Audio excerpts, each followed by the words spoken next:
नमस्कार, स्वाभिमानी न्यूज चॅनलच्या बातमीपत्रात आपले स्वागत। सार्वत्रिक निवडणुकीच्या पार्श्वभूमीवर धुळे जिल्हा अधिकाऱ्यांची पत्रकार परिषद। राज्य निवडणूक आयोगाने 2025 साठीचा सार्वत्रिक निवडणुकीचा कार्यक्रम जाहीर केलेला असून या पार्श्वभूमीवर धुळे जिल्हा अधिकाऱ्यांनी पत्रकार परिषद घेत याबाबतची माहिती दिली।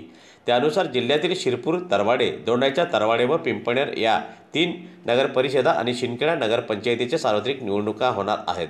या निवडणुकांसाठी एकूण 1,57,591 मतदार मतदानाचा हक्क बजावणार असून त्यासाठी एकूण 183 मतदान केंद्र निश्चित करण्यात आली असल्याची माहिती धुळे जिल्हा अधिकारी यांनी आज आयोजित पत्रकार परिषदेत सदरची माहिती दिली।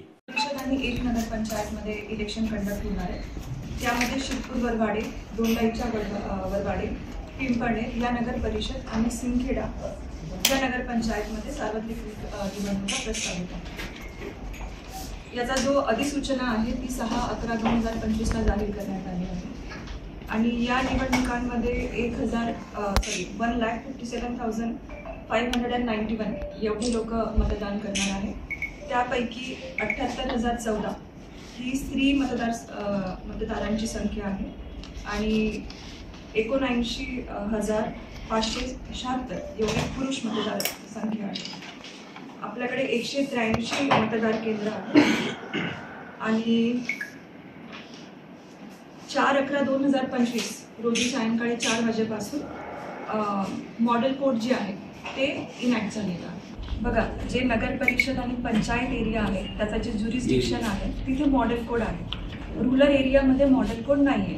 जेव्हा जिल्हा परिषदची आचारसंहिता लागेल it will apply to the rural areas also. तात्पुरता आचार आपल्या तालुक्यात नाहीये, तालुक्यात कारण ती आपल्या 4 तालुके म्हणजे तिथं निवडणुका घोषित झालेल्या आहेत तिथे तिथं आहेत आणि गाईडलाईन्स प्राप्त होत आहे to scrutinize and to submit. We are submitting accordingly. मग ते निवडणूक आयोगाचा निर्णय राहील whether to delete it to keep it, त्याप्रमाणे आम्ही करू। Follow it up, but we do not have any other kind of directions from the निवडणूक आयोग। अच्छा।